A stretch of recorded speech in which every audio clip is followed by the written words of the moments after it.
Welcome back to the Dynasty Market Watch, where yesterday's price is not today's price. I'm Todd. I've got Matt and Brian here joining me. We are coming out of week 3. I just made a trade. I got the dopamine hit. I traded away Dalton Kincaid and Tank Dell on a rebuild for TJ Hawkinson and Brian Thomas. Literally right before we hit record, I made that trade. So here we go. Week 3 recap. Brian, play that Fat Joe.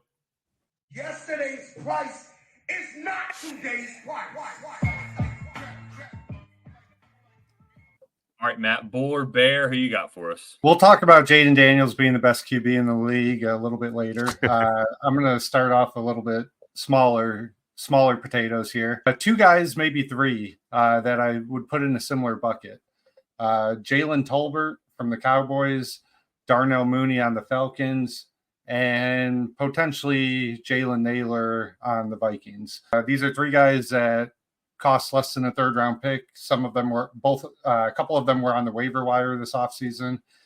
And I think people are still kind of under the assumption that they're nothing, I would think. Maybe I'm wrong about that. But Mooney and Tolbert, especially, I'm kind of poking around, seeing if I can throw them onto deals. Like I'm not just like offering a 3rd-round pick for one of them, so it's not like clear that I'm targeting them. But Mooney and Tolbert are both guys that are, put up back-to-back weeks of 12-plus points. They're getting targets. They're involved. Tolbert especially looks like he's passing Brandon Cooks on the Cowboys depth chart. I think that's pretty notable considering the Cowboys running game is atrocious and their defense is atrocious, and I expect them to be passing a lot the rest of the season. So he's a guy I would be trying to add. I don't think Darnell Mooney is that good, but the Falcons offensive coordinator must disagree with me since he's a focal point of their offense for some fucking reason. I don't think he's that bad. He's not that bad, but he's not that good. He's fine as a role player. If he's a focal point of your offense, I would expect you to have some ups and downs like the Falcons have had. And then Naylor, I don't know. He has 4 targets in the last 2 weeks, which isn't great, but he has 50 yards and a touchdown, which is pretty good. Coming back. I think he kind of gets phased out with Addison and Hawkinson back, but I don't know. He's young enough that maybe he is actually pretty good. So he might be one. Wait until Addison comes back. He hardly plays at all, and then throw him into a deal at some point. Yeah, but basically, yeah. So if you're looking for a receiver on the scrap heap type guy, I'm checking out all 3 of these guys, seeing if I can add any of them for cheap. That's about it for my bowl of the week. I love Naylor. I'm glad you added him to this list. He's one of my favorite players. He's a great separator. They're obviously focusing on him in the red zone area. I don't think his role goes away when Addison and Hawk come back. So, yay. Yeah, I think I saw he has 4 end zone targets, which is tied for 6th or 7th or whatever with a bunch of people. So yeah, could be interesting. Brian, you got next? Yeah, sure. Mine is I'm going to take the Todd route here and go on my soapbox really briefly and talk about a concept versus an actual player that I'm looking at value-wise. This is just for me personally. I think this is a great time to we talked about inflection points last week on the episode. I think this is a great inflection point. Look inward with your teams. How have they done? Is it positive? Is it negative? A lot of injuries. Are there players that are better or worse than what you thought, and kind of just get it a good idea, especially if you only have a couple teams, really have a great idea of which direction you're headed, where do you think you're headed, and be honest with yourself. So if it's you're 3-0, but you're, 8th in points, maybe that's, a little bit of a mirage, and vice versa. If you're kind of underachieving, and you just think you're one guy away, this is when I think you can target people. People start panicking if they're 0-3, or they start buying if they're 3-0. I think that this is the first time that you have that window open and buy Aaron Jones on someone that is thought they were contending. Now they're 0-3, that type of stuff. You can definitely find cheap buys right now. So that's what I'm searching for. And then the flip side, if you're selling, don't be the cheap guy, right? So if you're selling, understand the value of the player and hold out and know that, in a week or 2, someone will come knocking. Just piggybacking that, I mentioned the trade that I made at the beginning of the episode, and that trade was basically made because I'm rebuilding. This person is contending. They don't have any tight ends. And it just kind of worked because of that. And so it's kind of what you're talking about, kind of analyzing what's going on in your league, what's going on with your team, what's going on with other teams in your league. And they needed a tight end. I don't care if I don't have Hawkinson for the next several weeks because I'm rebuilding. So I think that's kind of that's the kind of style of thing of what you're talking to.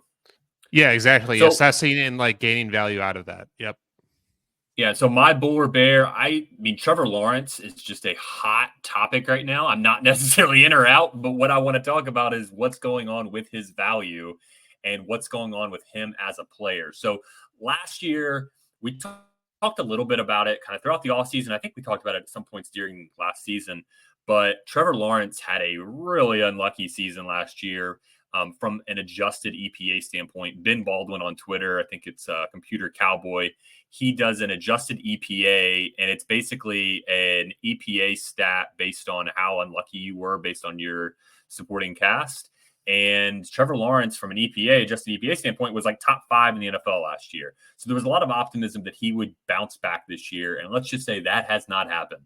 So Trevor Lawrence on the season, his PFF grade is... he's 23rd in the NFL PFF grade, so he's really struggling there. I think coming into the week, he was 12th in adjusted EPA. Ben Baldwin hasn't posted the latest, so I'm guessing that he dropped after last week's game. But long story short, he's struggling. If we look at some trades on Fantasy Calc, he went for just a first. He went straight up for Bo Nix. He went for Aaron Rodgers and a third. Straight up for Baker Mayfield, T-Law and a third, for Goff and a second. I mean, it's ugly. T-Law for a first and a second, straight up for Goff again. I mean, he's pretty gettable. And so, and then if we look at KTC, which, to be frank, KTC is completely broken and that site is just reeling right now. But it does at least kind of give you a nice idea of what the general consensus is on rankings, especially within the positional. And he is quarterback, if my computer will load, QB 16 on Keep Trade Cut. So, I mean, he is dropping. I'm imagining by the end of the week, it's going to be down to 18, 19, 20, somewhere in there. So I think he's probably pretty gettable for, like, you might even just be able to get him for like a late first and maybe a tack on or something. So I think it's a notable player that the market has really shifted on here in the last week or so. Yeah, no, I mean, it's hard to know because we're recording this on a Tuesday afternoon. So he just played less than 24 hours ago, played against the Bills, who do have like a top 5 defense this year. Like, I'm still kind of gauging the reaction, but yeah, people were definitely freaking out last night. I mean, if you can get him for Baker or Jared Goff or Sam Darnold, like, go ahead and do that. Or Bo Nix. Like, I'm making that trade all day. I'm not second guessing any part of it. Yeah, I don't think there's any risk by making that move. Like I think that's what you're kind of hinting at. Like, there's not like this immovable piece that's going to, break you forever because you moved. Like Sam Darnold, jury might be out for some. I think he's pretty good, but he doesn't have near the upside or longevity or, commitment from his team, frankly, that Trevor Lawrence probably will have. So I'm with you there. If you can get it for cheap, great. That being said, I think if you can find some believers, like similar to like a JSN type of thing, like I think he still has believers probably. I'm searching for those believers and seeing if I can get a bigger return if I have Trevor Lawrence, but I think those are probably fewer and far between.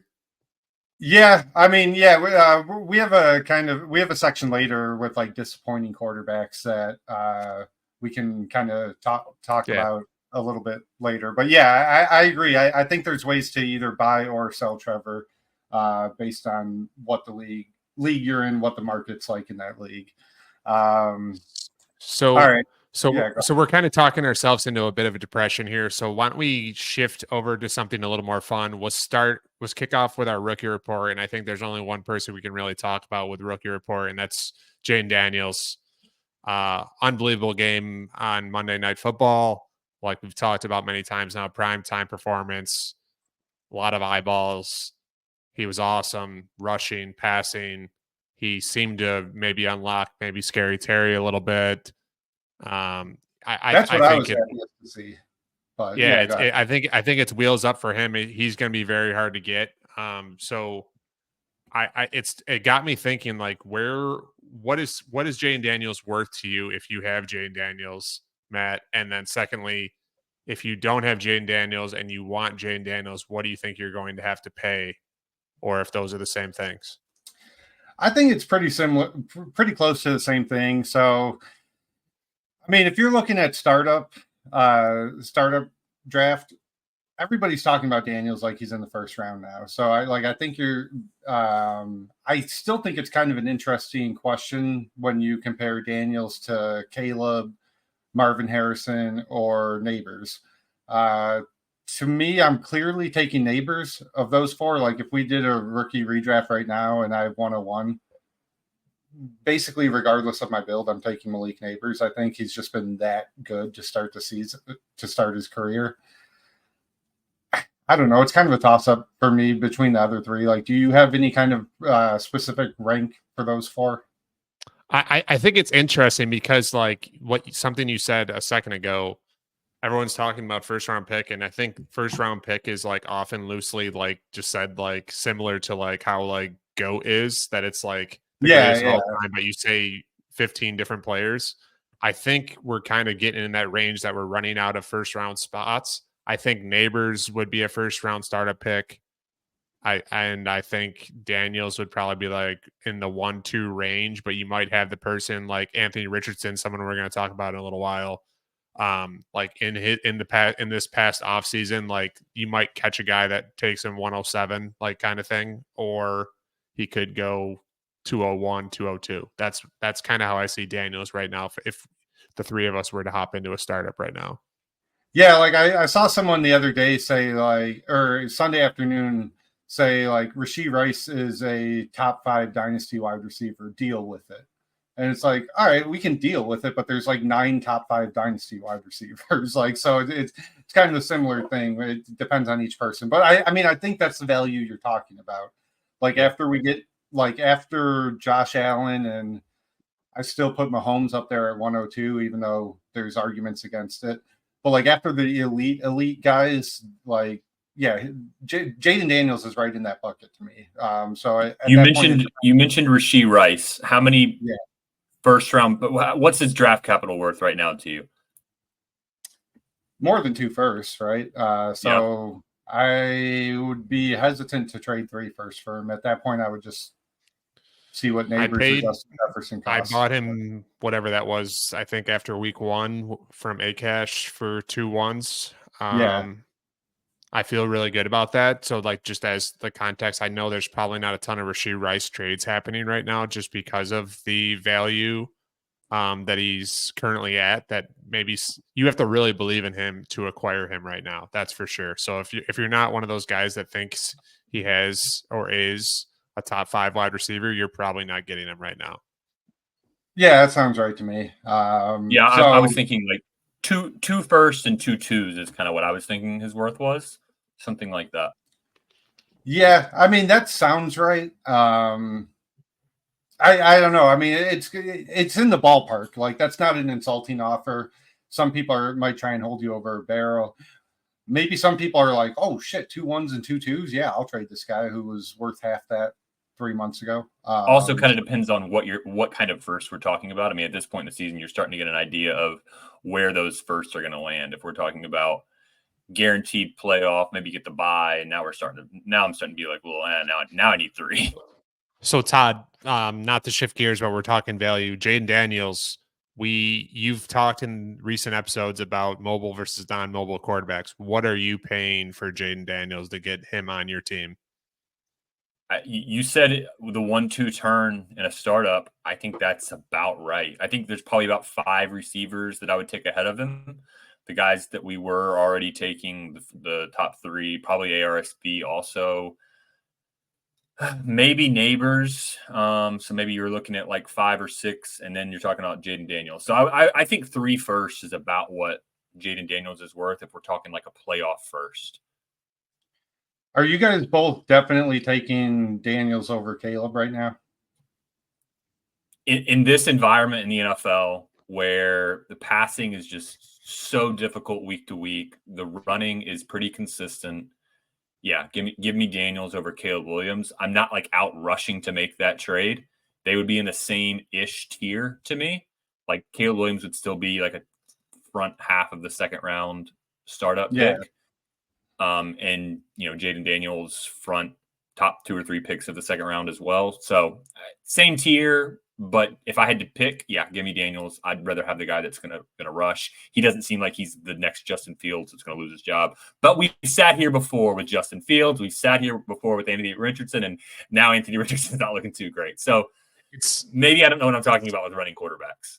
It's such an interesting like concept, and like what we generally talk about on the show is just like it's really hard to decipher whether you're being reactionary or if you're out of the market and like gaining value, right? So like it feels like week to week I'll be like, hey, this guy stinks, and then I'll be like, no, actually he's good, and it's somewhere in the middle probably. But to me, like Daniels looks like he has the rushing ability. I think everyone knew that. Like he had not Lamar type of rushing ability in college, but like next tier down, in my opinion, of rushing ability. So that was going to translate. But I think the arm strength and seemingly he just has like kind of like the Stroud, like good vibes, just like boosting guys all over the place. So I don't know if he like necessarily propels anything besides Terry, but I feel like he's going to find the open guy and hit him. And that seems like something that Caleb is still very much capable of doing, but we just haven't seen it yet. So I wouldn't pick one over the other right now. I don't think it gun to head Jaden Daniels, but I'm still holding firm with Caleb's good, and it's going to take some time. Yeah. Well, and like, speaking of like, the being reactionary versus, trying to be ahead of the market. There's a lot more pressure when you're talking about guys that are valued, like the guys that we're talking about. Like if I'm trying to beat the market to like, I think Jalen McMillan is good, there's no opportunity cost there really. Maybe like a late second or whatever. But like when you're talking about 3 firsts and you're wrong on that could like set your team back like significantly. So it is hard to know. A good example, I traded away 3 firsts and 2 seconds at one point in a league several years ago for Justin Herbert. And that I had the best team in the league at the time. 3 firsts, 2 seconds. It felt like not that bad because he was like startup 102 or 103 or 104. And now I'm getting buried for that trade, and it's tough to recover. It's another example of this, and it's Neighbors. I traded away Neighbors and Jaden Daniels in a league I'm in with Matt actually. Granted, I got Justin Jefferson, so that's awesome. I'm happy. I'm always happy, like we've talked about, to get Justin Jefferson. And I was hoping Will Levis would be something. I think he sucks. We'll talk about him soon. But so I traded Jaden Daniels and Malik Neighbors before the season for Jefferson and Will Levis. I felt pretty good about it at the time. Like, hey, both of these guys got a hit. It's looking an awful lot like both of these guys are going to hit. And I look like a dickhead, and I feel like a dickhead.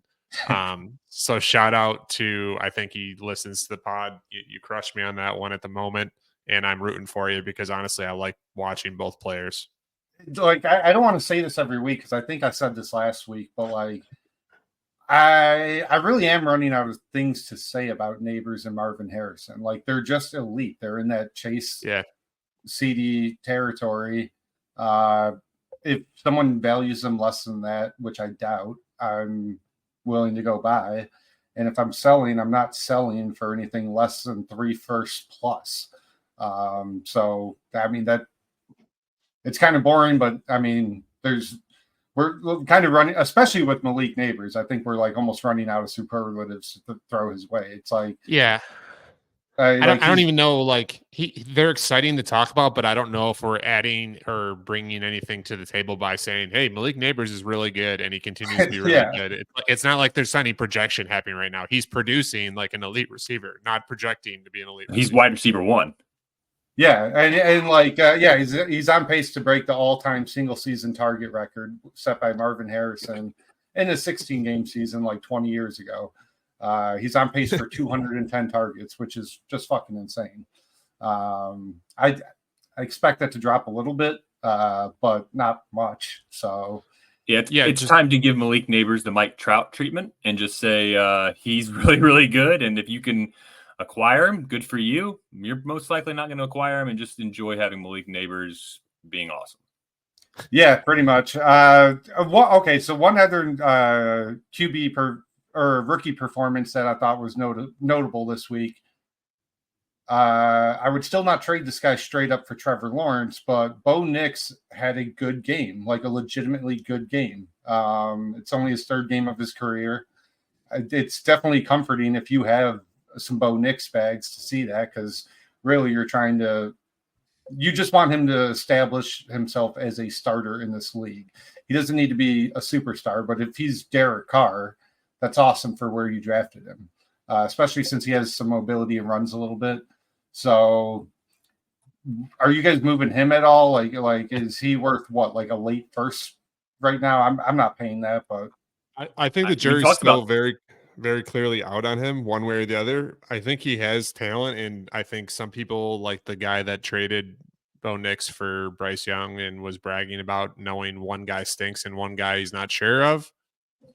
Such a dumb and fucking to be clear, he received Bryce Young and said that he's not sure of him, but he's very sure of Bo Nix after 2 games, but it was before week 3. So fuck you.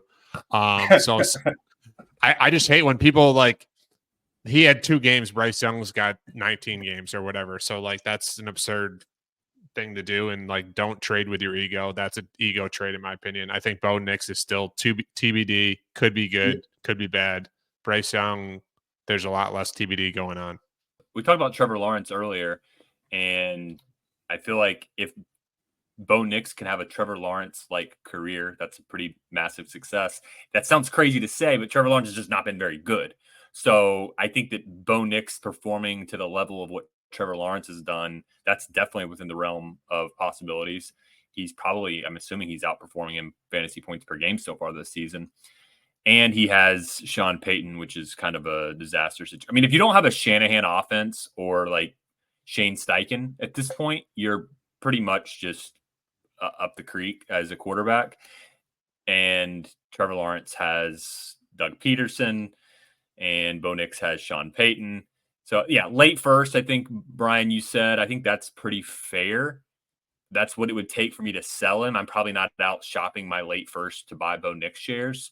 But at a buy price, maybe like a receiver and a second or something, like that might be what I'd be trying to. I wouldn't really be out trying to buy him, honestly. I just I would need to see more to shift off my priors. My priors being he's not very good, or he wouldn't have spent 7 years in college. But would you send like somebody like Adonai Mitchell and a late second for Bo Nix? Yeah, I think so. Yeah, so I mean, here's a trade that I made. Here's a trade that I made before the season started: Bo Nix and Tyjae Spears for T. Higgins, and this was before T. Higgins decided to have another hamstring injury and just, he just cratered his value. So I don't feel as good about that as I did at the time. So T. Higgins, I think, is probably about in the line of where Bo Nix is. But yeah, AD Mitchell in a second. Yeah, for Bo Nix, I'd probably take Bo Nix there. I'm not really, we've talked about it. I'm not really in on AD Mitchell. I mean, I think he had like 3 snaps the other day. Yeah, I was just picking like a young receiver, just like, putting like you gave a hypothetical. So like Adonai Mitchell is like that young receiver that, some people certainly, I still believe in it. This is probably pretty applicable. Like if Bo Nix is someone's QB3, they're a contender, or QB4 even, a team that has, they got him late in the first, or they got him early second, QB4, and they need some depth. What about like Amari Cooper in a second? Which side you taking there? I think I'm taking Amari Cooper in the second. Like I wouldn't want to give the second. I like the idea of making that trade. I don't know. That seems like a little much to me. But yeah. But I was trying to get aggressive. Yeah, So I like the idea of that though, of shopping like an older flex player to get him to take the shot on the upside. Yeah, if you tune into Monday morning wide receiver, I call them empty yield producers. They're not worth much in the trade market, but they score some points for you. Yeah, no, that basically fits. But quickly on like AD Mitchell, like I don't know what he's worth right now. Like it seems like he quickly went from like a mid second to like an early third, a couple thirds. I mean, probably. I think after week 1, he was worth 2 seconds to the owner. Brian, you have Yeah, probably more AD Mitchell than well, I have 0. So if you have 1, you have more than me. And so I think after week 1, he was worth like 2 twos to most people. To me, he was still for worth like sure. a second. They invested a second. I don't expect them to turn around and trade him for a second after a not bad week 1.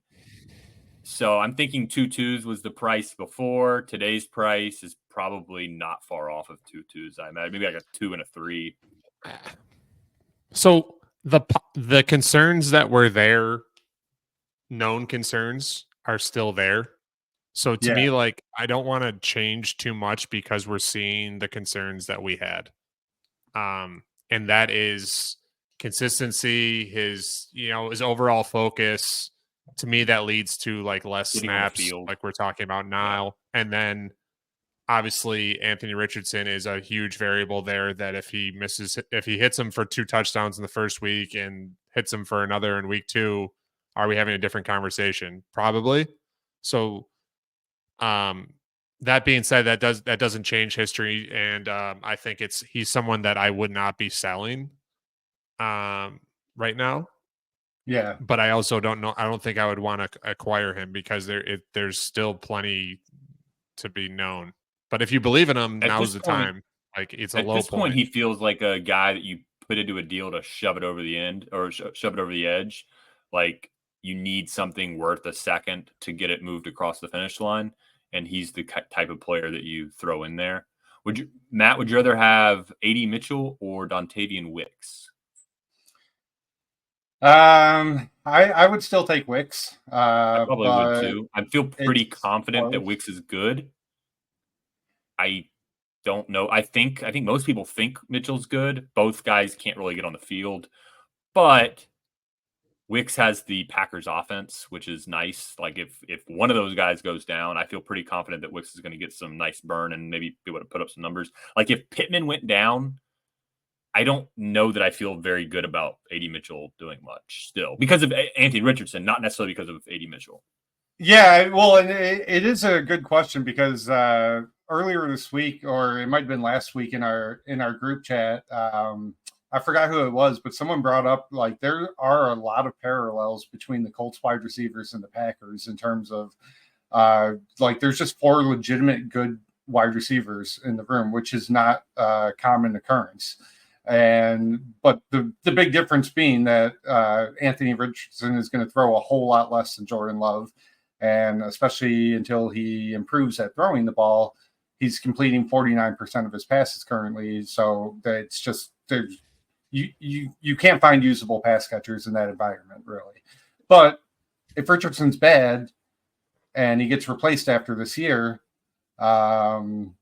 or even benched later in the year for Joe Flacco, which I don't expect to happen at any point, but then you could start seeing those guys all boom. So I do like Brian said, if you're in on AD Mitchell, especially if you were in on him as a prospect, I would definitely recommend going to try and buy him right now for cheap. You never know when a guy like that will just jump on the scene, play 80% of snaps next week, and catch 2 long touchdown passes, and then he's ungettable, or then it's a lot harder to acquire. A lot harder. So, Yeah. yeah. So go ahead.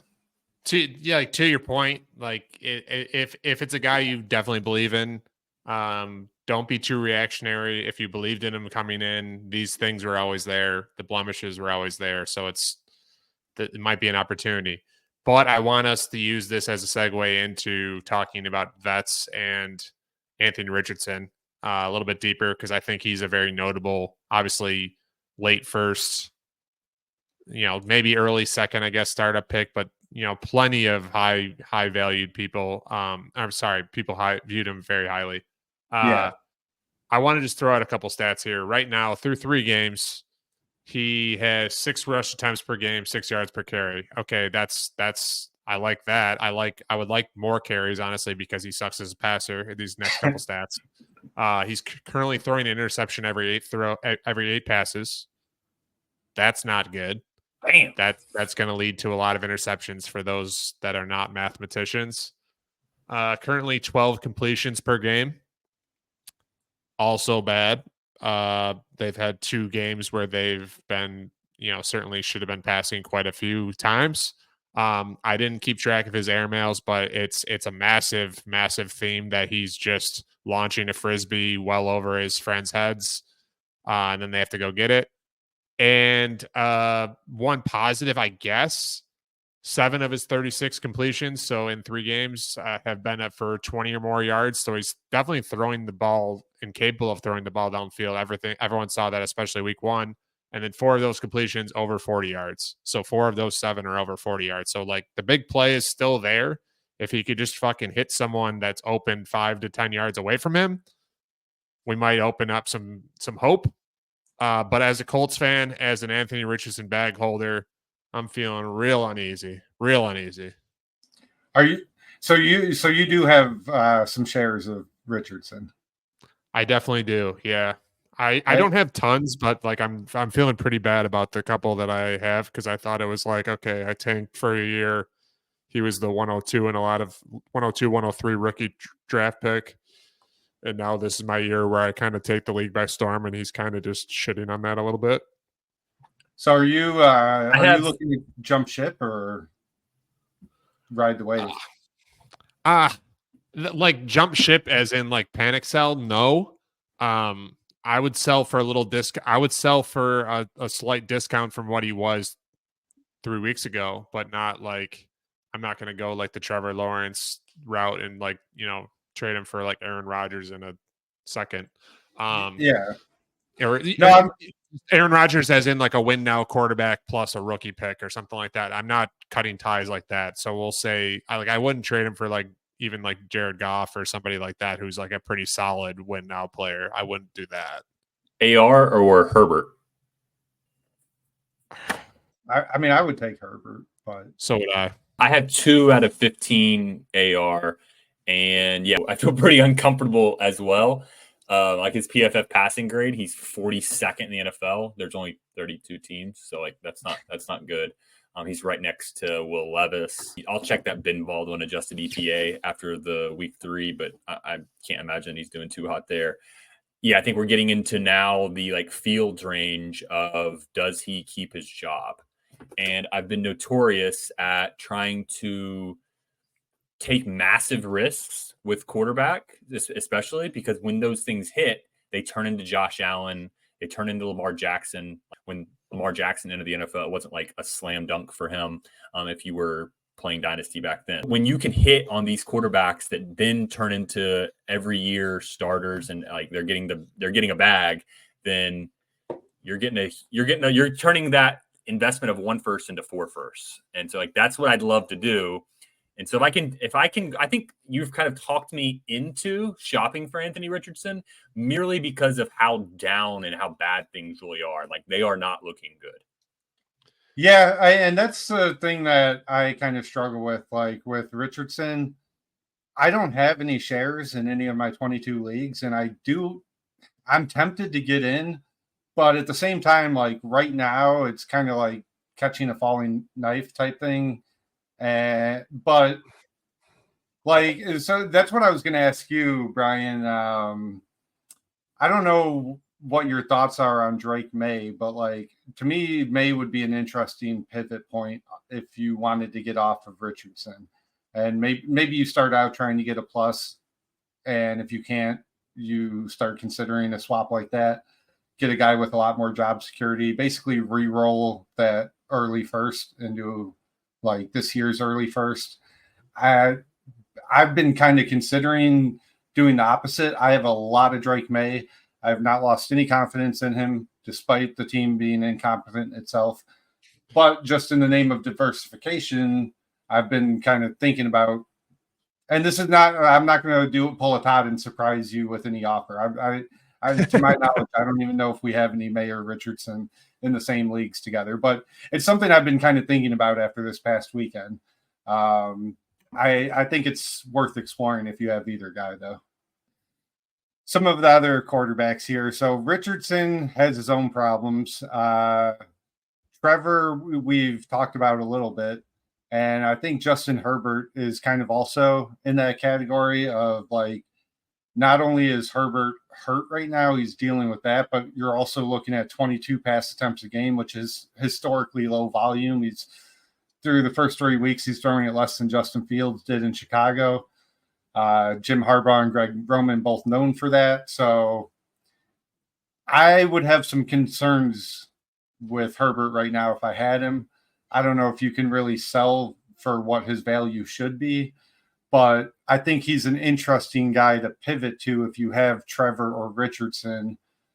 I don't know if you have to pay. With Trevor, I'm assuming you would definitely have to pay a plus to move to Herbert. Richardson, I would think you might have to, but to me, those guys are all kind of like disappointing, high-value quarterbacks that if you like one more than the other, you can kind of look to pivot to. I don't think that the Anthony Richardson manager has had enough time to digest how bad it's been so far, so I don't know that the value has plummeted as much as Herbert's has. So, yeah, Anthony Richardson, Justin Herbert, Caleb Williams, Trevor Lawrence. How are you ranking those four? Caleb, clear number one to me. Yeah, like a tier ahead of the other guys. Like I mean, I don't want to go back to the rookies here, but I almost feel like I'm taking fucking crazy pills when people are talking about Caleb Williams. Like he's played 3 games and one of them was pretty good. Like outside of some bad plays, like he threw for 360 yards. Yeah, I mean he threw the ball 52 times. Yeah, but we kind of want a quarterback that is asked to throw the ball 52 times. That's not a bad thing, in my opinion. Look at Dak on Sunday. They just started chucking it. He was having a pretty bad game, but then all of a sudden he starts chucking it, and then boom, he has like 30-point game. And like that, you need that sort of quarterback. Like a bad quarterback isn't having games like that. And so yeah, you need quarterbacks that they're willing to just be like, all right, you know what, this is not going well. Caleb, go out there and just throw it around 50 times. All right, well, nice. We ran into a nice game for fantasy. They'll eventually realize that DeAndre Swift sucks and just keep passing it. Like, see if we can get Odunze to do some stuff too, like he did. Like that is the dream. So that's kind of why I asked. But so Caleb Williams clear cut 1. I assume then that means Herbert 2, Matt. Yeah, I would have Herbert 2. AR and Trevor. That's close for me. I would definitely take AR over Trevor. I would still probably take AR over Herbert. It's just the outlook is just really bad right now for Herbert. A, he's hurt. B, they have no intention of chucking it like we were talking about. I think eventually Steichen's going to figure out how to utilize Anthony Richardson. I think Anthony Richardson is going to get back on the right track. So, like I said earlier, I think he might be a little bit of a buy opportunity for him. Trevor is just kind of a disaster. If you can get him for a late first, kind of like we were talking about earlier, I'd be okay with that. I would just maybe just check the temperature of Trevor Lawrence and make sure that the person isn't just ready to dump him. Because the last thing that you want to see is, boom, trade completed, your sleeper notification, and this guy trades away freaking 80 Mitchell in a second for Trevor Lawrence. Yeah. I still think Trevor's value should be significantly more than a late first. I would say at like a mid first and a mid second, I would be comfortable paying for Trevor. I don't think he's bad, and he's got a lot of job security, and I get the frustrations with him. I really do, but I'm also pretty certain Doug Peterson's getting fired at some point by the end of the season, if not earlier. If he might be by the end of this week. Yeah, he might be the first coach fired in season. So, like, I mean, then you got to, depend on them making the right hire at OC or head coach, whatever, et cetera. But I still think Trevor is good. I wouldn't say he's great, but I think he's a good young starting quarterback with that's going to be a starter for the next 10 years. And he's probably going to put up like mid QB2 numbers with the potential of mid to low end QB1 numbers if he ever does actually figure it out. Stop taking stupid sacks, stop airmailing some throws over the middle that he's been doing, shit like that. Or maybe that's asking a lot to clean up in his 5th year, but I don't know. I still think he's pretty good, and I think people are kind of going overboard on him. All right, let's shift off the QBs. I don't know what the fuck is going on with Mark Andrews. We were all kind of panicked after week 1, and then week 2 he got pretty good usage and had like an okay game, not great. And then week 3 he played 20 snaps. He only ran 4 routes. He played 2 special team snaps for the first time since 2019. It's almost like John Harbaugh just tried to check off every fucking box he could to tilt fantasy owners, and like mission accomplished. Because like I'm pretty tilted as an Andrews bag holder. I think I got him in like 18-20% of my leagues. I don't know what to do with him. He's 29. He doesn't look washed. I guess you just kind of have to hold him and play someone else until they get it figured out. I really don't know. This is an unmitigated disaster, like for fantasy. Like it is brutal. Like there's no predictability whatsoever. Like that was one of the great things about Andrews. Like you knew he was going to get 4 to 6 catches. He was going to be used. He was going to be on the field all the time. He was going to be on a good team. Like the number 1 target in a Lamar offense that doesn't want to throw super far down the field or anything like that. So like floor was great. Now all of a sudden we've removed that floor stability, and the ceiling I don't think is necessarily ever been enormous. It was solid, but it wasn't like his oh man, that's Mark Andrews' ceiling game. Like there was other tight ends for that. Like he had like one outlier season. Yeah. So I'm very concerned. I also have quite a bit. I went, before this offseason, I was very bully tight end oriented, and having, you have Andrews, Laporta, and Joku. Like it's a fucking shit show. Trey McBride is potentially hurt now. I think he's hurt. I've tried to ignore that as long as possible. It's a shit show that I don't know what to say or do for Mark Andrews.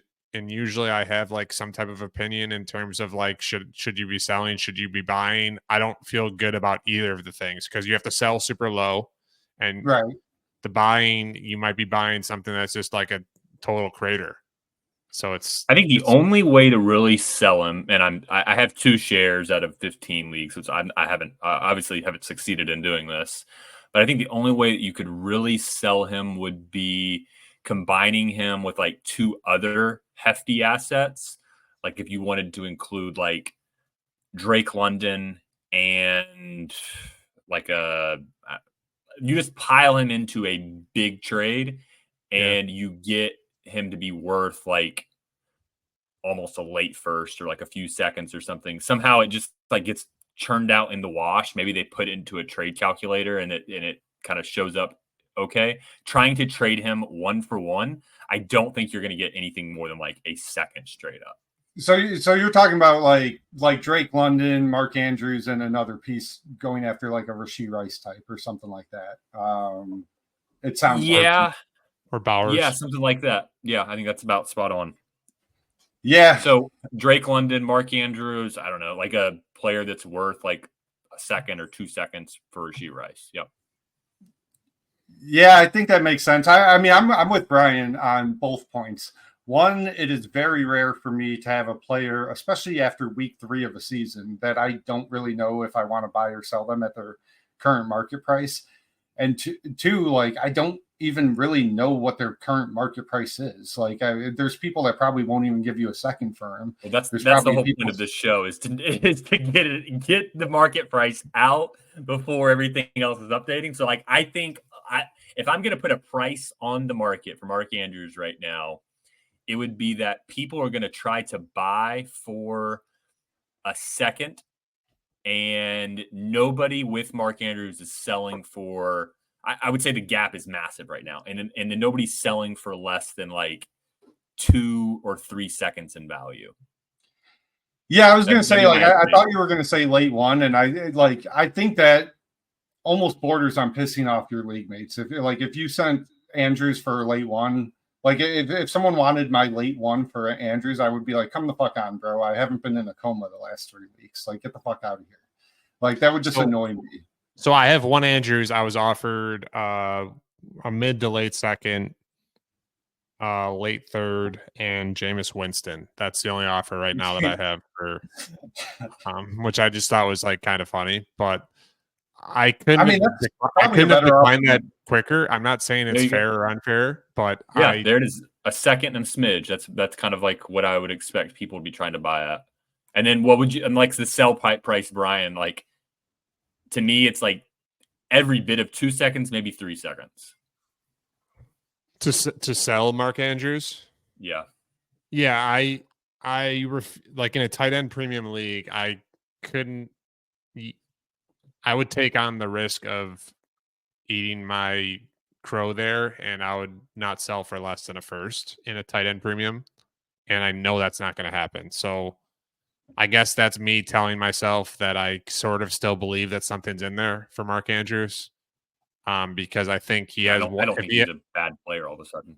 I think if he has one game of like 680 and a touchdown, he'll Then be he right does. back to like the value that we all thought he was and hope he is. I mean, for me personally, I need to see a couple games like that. Not Yeah, I don't think not it's going to happen with one game, but yeah. Well, like I don't need to see like several like tight end one on the week performances in a row, but like I need him to play 2 or 3 games in a row and get 5 to 6 targets in each game, and stop this bullshit of like he only runs 4 routes and shit like that. Like if that keeps happening this season, then like I don't know. But I basically I'm with Honestly, you, Brian. I'm kind of ready to go down with the ship. Like, if this isn't a squeaky wheel game after him running 4 routes, no catches, if this isn't like a hey guys in the meetings like let's get Marky Mark the ball a little bit here. Let's try to chuck it to Mark here in the first few drives. If that doesn't happen, then they are as an organization like kind of done with him, at least done with him from a passing standpoint. Harbaugh seems thrilled with the way he's blocking. So that might be a downside for him right now. And here's the thing, like you would think with such a just an absolute nosedive of a game for fantasy, they're like, oh, okay, Isaiah Likely had like a monstrous game. Like, yeah, he didn't do shit either. Non-existent. So it's like, what the fuck? and part of that was game script. I mean, they didn't pass the ball a lot. They were dominating the Cowboys the entire time. The Cowboys are in the, like one of the worst run defenses of like the last decade so far this year. But yeah, I mean, it's just a confusing situation all around. Let's get to the 3 receivers that have been kind of grouped together so far this year: QJ, JSN, and JMO. Brian, you said last week you're not selling QJ for anything less than a late first, which you don't think people are offering, but you're going to stand fast on him. He rewarded you with another touchdown. Like, he's been heavily touchdown dependent so far. He has not cracked 60 or 70 yards in a game, maybe 60. So you're ranking QJ over JSN and JMO right now, right? I think they're like right next to each other. Yeah, all 3 of them in the same tier. Yeah. Yeah, I think I could see, I think they all still have star potential, and I think they all could totally fizzle out. I think that my favorite of the 3 is probably JMO. I just see like cooler upside with him. Yeah. I think he's a little more volatile though. Like Quentin Johnston, we saw hopefully the worst last year. To me, just the way he's moving around and like carrying himself, and this is, you can take for this what you will, just like it's like a vibes. I watched a lot of him in college. He looks like how he looked in college last year. He just looked like uncomfortable, unathletic, Fish out of water last year, yeah, in weird ways, tripping over himself type of stuff. Where this year he like looks like the numbers aren't quite there, but we're talking about getting out ahead of the market. I think if you liked him in college, I think he's headed more towards that than what we saw last year.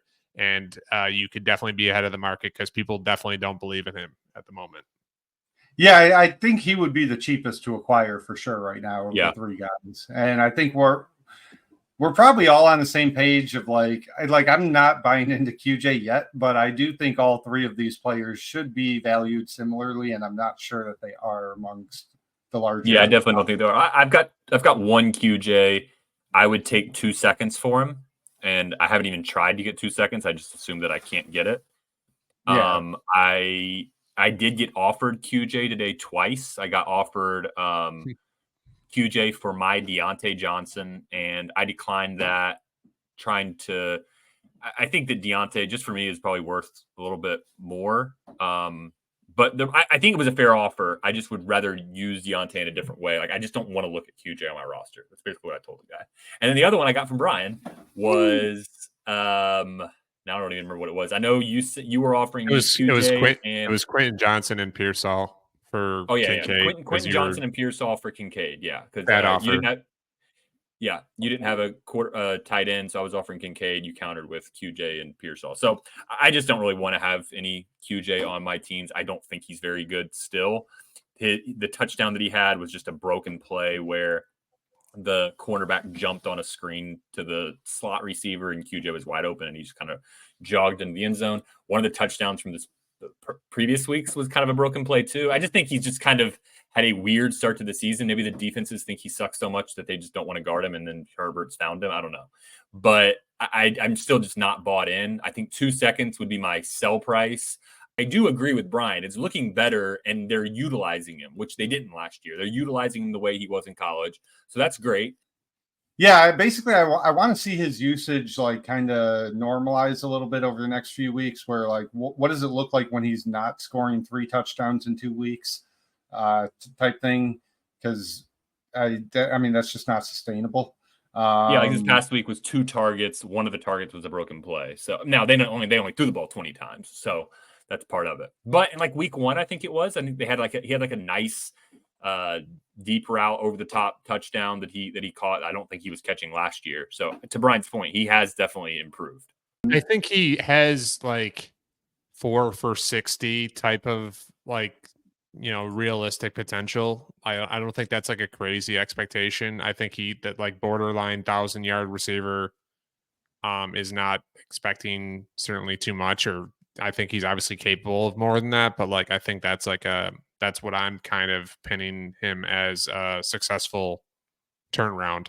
Anything else you guys want to hit on the veterans here? I want to ask you both if you think Will Levis is dead. We've talked a lot about Will Levis in the past on this show. Yes or no, Matt, then Todd, is Will Levis dead? No, I think I'm the only person in the country, including his head coach, that doesn't think he's dead. I think there's something there. I don't know if he ever figures it out. I don't know if Callahan is the head coach that's qualified to get it out of him. I think if Will Levis spent a single day in Minnesota or Green Bay, he would be a 10 times better quarterback by the end of the day. There's certain coaches that can work with these guys. All the tools are there. One thing I think is interesting is Will Levis has a 68% completion percentage this year. He's not failing in the same way AR is, where he's constantly missing guys and shit like that. He makes about 4 or 5 inexcusably stupid plays a game. And you can't play like that. You can't win like that. But like, this is a huge if, but if he can get that fixed, I think he's a pretty good quarterback. Maybe he never gets it fixed. Maybe he's benched by week 7 for Mason Rudolph and we never figure it out. Or, maybe he's benched this year and he goes the Baker route of kind of hopping from team to team and gets a spot 2 or 3 years from now with a roster and a staff that believes in him. I'm just kind of going down with my Will Levis bag. So I'm not selling for like a late 2, which is probably the best you're going to get from anybody right now. I still think there's a small chance, not a good one, a small chance he turns it around this year. I think there's a glimmer of hope, but I'm guessing you guys are on the other end of that. I think he's kind of cooked. He's kind of cooked, but at the quarterback position, we've seen Geno, you've seen Baker, you've seen these guys that just kind of turn it around later in their careers and figure it out. So yeah, I'm not selling him for a late 2 because there'll probably be some sort of Sam Darnold-like resurgence at some point, and then they cost a late 2 or 2 twos at some point again. So I'm not going to be selling him. Just going to hold on, let him be a QB 3 or 4 on my roster, and at some point, maybe if he gets another job, it's very close to over in Tennessee. I don't see this one working out. The offensive line is so bad, and he's a guy that it seems that he needs a good O-line is really bad. yeah, it seems that he needs a good O-line because he just continues to take sacks. He doesn't have much awareness in the pocket. It's pretty ugly. So, yeah, I would be just holding him and let it. I mean, hopefully you don't have to play him. Yeah, he's like a fireworks that are in a bag that like fireworks in their own are cool, but like if you're holding the bag as the fireworks are going off, you might, JPP yourself. So like to me, like that's like that kind of is personifying Will Levis. He's firecrackers that might explode in his hand or he might throw a cool touchdown. And I don't think a lot of coaches like that. I think they're going to get sick of the 2 or 3 or 4 or 5 bad plays that Matt talked about, and they're not going to remember the 1 or 2 good plays that probably happened. And I don't necessarily blame them. That being said, I agree with Todd that I think he's probably going to get another shot somewhere down the road at some point, as long as he's not a total asshole off the field. I think that's the only thing that would potentially hurt him. And from everything I know, I don't think he's that, at least. So, all right, guys, it doesn't seem like it. I got a drop here, so I'm going to give you a hold, a buy and a hold before I go here. The guy that I want to hold is Drake London. I've been really squeamish on him early in the season. I don't know that he's that great. So maybe I'm not selling myself on him being a hold here, but I don't know that he's that great. I don't think he's very athletic. And when I watch him, I get a little bit concerned. But week 3, I feel like he and Cousins started to figure it out a little bit. So far in the year, he's got a 23% target share. He's not aesthetically pleasing, like I said, but they are getting on the same page. 13 points per game right now, wide receiver 22. Week 3, 31% target share, a lot of first read targets. It seems like they're starting to figure it out a little bit. And I'm optimistic that London can regain the value that he had early in the season. Yeah, I mean, London's just a clear hold or even a buy for me right now. I kind of agree that I do think that the Falcons offense is like a work in progress. I would not be selling for anything lower than his preseason price, which I think was like around wide receiver 10 to 12 in Dynasty, something like that. Yeah, basically like 2 firsts or so. And then the other one Yeah. that I've got as a buy, but I'm going to wait a week. And I'm going to try to time the market here, which is going to really irritate Matt. Garrett Wilson is facing the Broncos next week. He's going to face Patrick Surtain. It's going to be another like mid performance, I think, for him. Obviously, if he goes off, he goes off. But I still don't think that there's really much of a buy opportunity for Garrett Wilson right now. I poked around a little bit. People seem to be kind of okay with holding on, but I think we're going to see a rough game. He's at a 27% target share right now. After that game, if it goes poorly, I think that I might try to jump in and buy at the level of like what Olave is right now, or maybe, I think he's probably going to. I think if he dropped down, he would drop down to like the Olave tier. Olave, Waddle, Ayuk, those guys, and obviously some of those guys haven't been performing well either. So you probably can't buy with like a Waddle or an Ayuk. It's probably going to have to be like a Rome Odunze plus, or. Maybe you can send somebody that's performing and giving points, like a Deebo Samuel or Chris Godwin, and like a first, something like that. But I think that Garrett Wilson post Broncos, if things don't go well in that game, you may see the Garrett Wilson managers just say, you know what, I'm kind of done with this guy. If he has another underwhelming game in week 4, then I think we said this last week and he had an underwhelming game this past week. So yeah, at some point his price is going to start significantly dropping. And I think we're like in the middle of it right now. My buy of the week is going to be Sam Darnold, which I wouldn't have thought I was going to say, because I don't think I'm like a huge believer in Darnold, but like Brian, we're in several leagues together where Darnold got traded for a second straight up without even much upside, like a mid to late second. And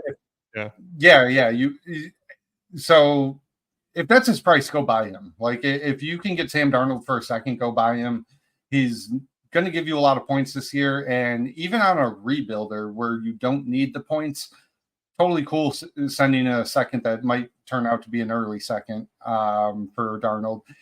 I do think there's a very strong chance that he's going to parlay this into a contract with a team like the Giants, Titans, Raiders, etc. I would put the odds of that at like 90 to 95% right now. So yeah, right now he should be closer to a late first than a second or two. You probably don't have to pay that, and I wouldn't pay that. Even if it was like a juggernaut first, I wouldn't pay that for Darnold right now. But me and you have seen in our leagues, you don't have to. And so I would definitely poke around and see if I can get him for a second. Totally fine paying a second and a third too. So that would be my buy of the week. Who do you got for us, Brian? I mean, I think Sam Darnold is the right selection here. I've bought him twice. I think some like interesting flyer ones that probably down in value right now, like Josh Downs might be a fun one to buy right now. I'm a Josh Downs fan. Like we talked about earlier at great length. I don't know if he's in the best spot, but like just like talent wise, and I think people are probably pretty down on him. He was injured and then like not super duper involved in his return. I think Geno Smith is someone that I like buying right now. I think he, again, like obviously in the right situations, I'm not buying him if I'm like in a middling or rebuilding team. But if I'm looking for QB depth or QB2 on a contender, I think he's a fun person to potentially. I think he's definitely viewed less than Baker, for example, and I think you get similar type of production this year. And I think overall DK Metcalf with him is maybe the price is starting to go up, but he was a great buy for the last 3, 4, 5 weeks. I've doubled my ownership in him in the last 3 weeks. Oh, nice. So like it went from like, whatever, 5% to 10%. So it's not like something overwhelming or anything like that, but I'm a fan of his. I think his talent's winning out. I think they're utilizing him a lot better. JSN's a TBD. Lockett's only going to be around for so long. I think Geno's a good quarterback. Let's ride. DK did go from someone who was overvalued for years to, you're right. He does seem undervalued like the past few months or whatnot. My most recent one was a pretty late 25-1 for DK, straight up 1-for-1. Yeah. Yeah. I mean, that's perfect as a buy. Definitely. All right, so that's it for us tonight. Thanks for joining Dynasty Market Watch, where yesterday's price is not today's price. You can find us on Twitter. Matt is at Dynasty Peasant. Brian, myself, I'm at Brian_O'Leary1, and Todd is at Dynasty S-Flex.